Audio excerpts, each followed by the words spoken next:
On va s'intéresser à la situation des otages à Gaza. Les familles d'otages crient leur douleur, évidemment, à la veille de l'hommage aux Invalides, d'ailleurs, qui sera rendu demain par la nation à toutes ces victimes, des otages qui sont toujours très nombreux aux mains du Hamas. On va voir avec Nevin Potros dans une seconde où en sont les négociations. Stéphane Séjourné est toujours en Israël. Hier, il a martelé que leur libération était une priorité. 3 Français sont toujours retenus dans la bande de Gaza depuis le 7 octobre. Tous les otages doivent être libérés immédiatement et sans condition. Nous ne les oublions pas et nous nous battrons jusqu'au bout pour obtenir leur libération. C'était un mot fort que j'ai eu également auprès de mes interlocuteurs. Ici, à Jérusalem, je pense à eux, à leurs familles, je pense aussi à ceux qui ont pu être libérés le 7 février à Paris. Le président de la République leur rendra d'ailleurs hommage. Voilà pour la communication de notre ministre des Affaires étrangères, donc depuis Israël. Nevin Potros, bonjour à vous. Les dernières négociations, elles avaient échoué. Est-ce que ça veut dire que le canal est fermé? Où est-ce qu'on en est pour ces libérations d'otages? Alors pour l'instant, les négociations sont toujours dans l'impasse. Benjamin Netanyahou l'a réaffirmé hier. Le retour des otages ne se fera pas à n'importe quel prix. Et selon le premier ministre israélien, pour l'instant, le Hamas a des exigences que nous n'accepterons pas. Ces exigences, les voici. Le Hamas propose un accord avec 3 propositions. D'abord, une trêve de 6 semaines, la libération de 200 à 300 prisonniers palestiniens en échange de 35 à 40 otages israéliens. Le Hamas veut également que 200 à 300 camions d'aide humanitaire puissent accéder à la bande de Gaza quotidiennement.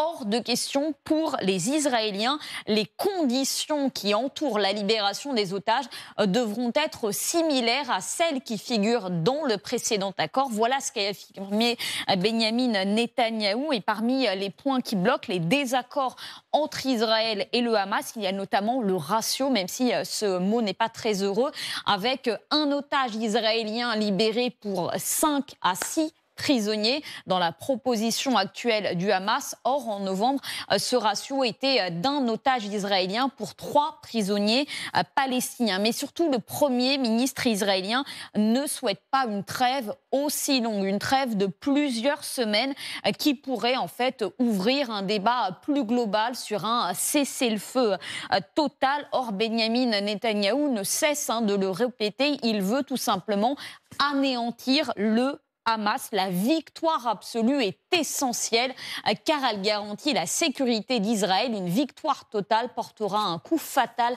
à l'axe du mal que sont l'Iran, le Hezbollah, les Houthis et bien sûr le Hamas. Sinon quoi, dit-il, sans victoire absolue, le prochain massacre ne serait qu'une question de temps.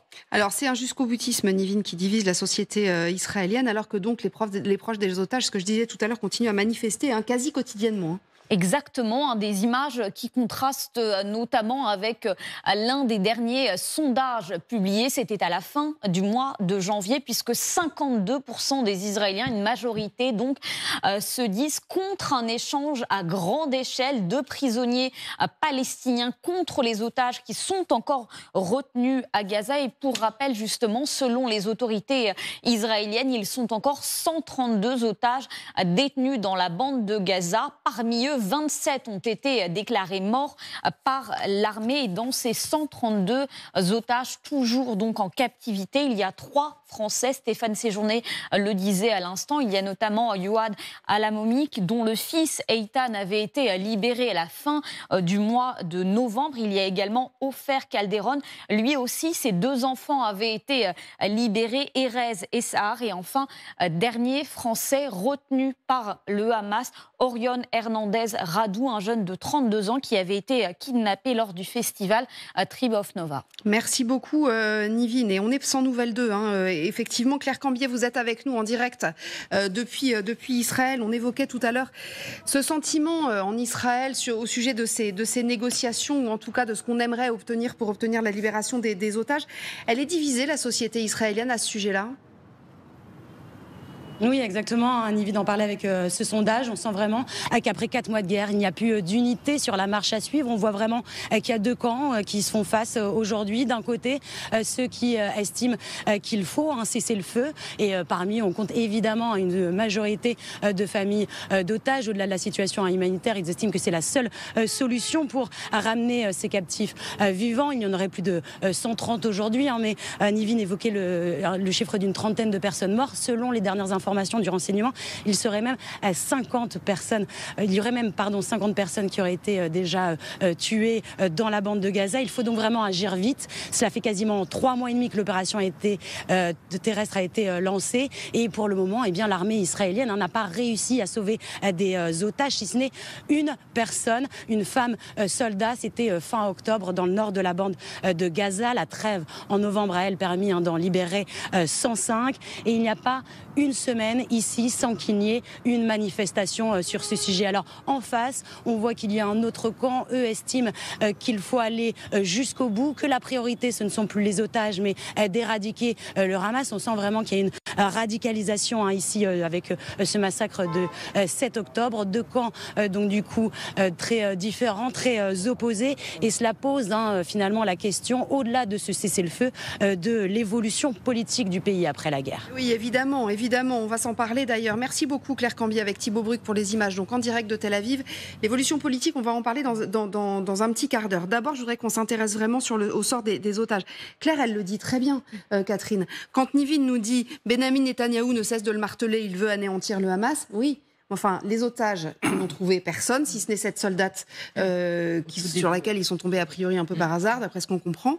Yahya Sinwar, on n'a toujours aucune idée de l'endroit où il se trouve. Pour le moment, c'est un échec. Ah mais pour l'instant, c'est non seulement un échec, mais il y a certains militaires israéliens qui le disent, notamment un général qui a perdu et son fils et l'un de ses neveux à Gaza et qui a même dit « j'ai passé l'âge qu'on me raconte n'importe quoi », disait-il en faisant référence au discours de Benyamin Netanyahou qui à chaque fois dit « on va éradiquer le Hamas, l'exterminer complètement, etc. » Mais on sait très bien que c'est impossible. Et il suffit de se référer aux campagnes américaines au Moyen-Orient, sur l'Irak, l'Afghanistan, etc.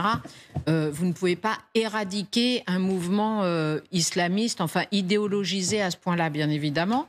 Et c'est vrai que, d'ailleurs, Stéphane Séjourné l'a dit. Il a dit ce qui s'est passé le 7 octobre est impardonnable, inoubliable, et évidemment, nous voulons, nous, récupérer les 3 otages français qui sont à Gaza depuis le 7 octobre. Mais en même temps, ce que vit la population palestinienne actuellement est juste absolument inadmissible. Donc, il y a près de 30 000 morts, une immense majorité qui sont des civils. Il y a 17 000 enfants qui sont perdus dans Gaza, qui n'ont plus de lien avec leurs parents, on ne sait pas d'où ils viennent, etc. Donc, à partir du moment où, comme vous l'avez dit, la tête du Hamas n'a pas été éradiquée et les otages n'ont pas été libérés, jusqu'où ça va aller pour effectivement d'énormes pertes civiles pour, franchement, pour l'instant, aucun résultat, sauf au moment où il y a eu la négociation et la trêve qui ont été négociées. Les otages qui sont sortis, et évidemment tout le monde est extrêmement heureux qu'ils aient pu sortir, ils sont sortis sur négociation. C'est ça. Ils n'ont pas été sortis sur une opération de Tsahal, en fait, ou des services. Alors que Netanyahou, lui, dit depuis le début, au contraire, il faut mettre une pression maximale sur le Hamas pour arriver à faire sortir les otages. Mais on voit que cette stratégie, elle ne marche pas. Ils n'en ont pas trouvé un. Et en effet, il faut une négociation pour arriver à les libérer. Alors en effet, il y a une pression qui est en train de monter. On voit ces images de familles d'otages qui en effet manifestent devant les fenêtres de Netanyahou en disant il faut des libérations et il faut des négociations. On les a vus il y a quelques jours, vous savez, rentrer dans la Knesset, le Parlement israélien.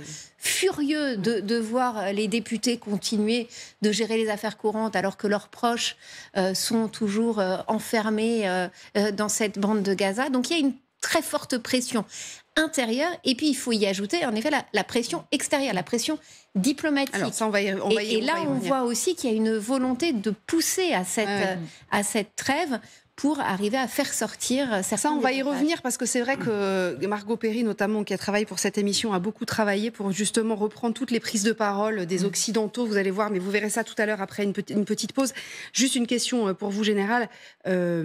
ils ont ratissé Gaza, ils ont bombardé, ils ont détruit Gaza, ils ont tout ratissé, ils n'ont pas trouvé un seul otage. Il y a une possibilité qu'ils soient partis ailleurs, ces otages? D'abord, ils n'ont pas ratissé tout Gaza, contrairement à ce que vous dites, parce que militairement, ils n'occupent pas tout le territoire, justement. Il y a encore des territoires qui sont non contrôlés par l'armée israélienne. Je me souviens, juste après, c'était l'émission qui suivait le 7 octobre ou celle d'après, j'avais dit à l'époque, et ça avait un peu choqué, de toute façon, les otages, ils ne vont pas pouvoir les reprendre, il faudra négocier. On m'a dit, on ne négocie pas avec une organisation terroriste. Oui. Force est de constater que non seulement on a négocié, mais qu'en fait, aujourd'hui, ce sont les paramètres de négociation qui sont en train d'évoluer. Avec deux choses. D'abord, le ratio de prisonniers de palestiniens contre les otages, d'une part, et puis la durée de la trêve. Ça, c'est très important, mais on va y revenir parce que c'est le deuxième sujet sur quels sont les vrais objectifs de Netanyahou, qui ne sont plus des objectifs de guerre, qui sont des objectifs de politique intérieure.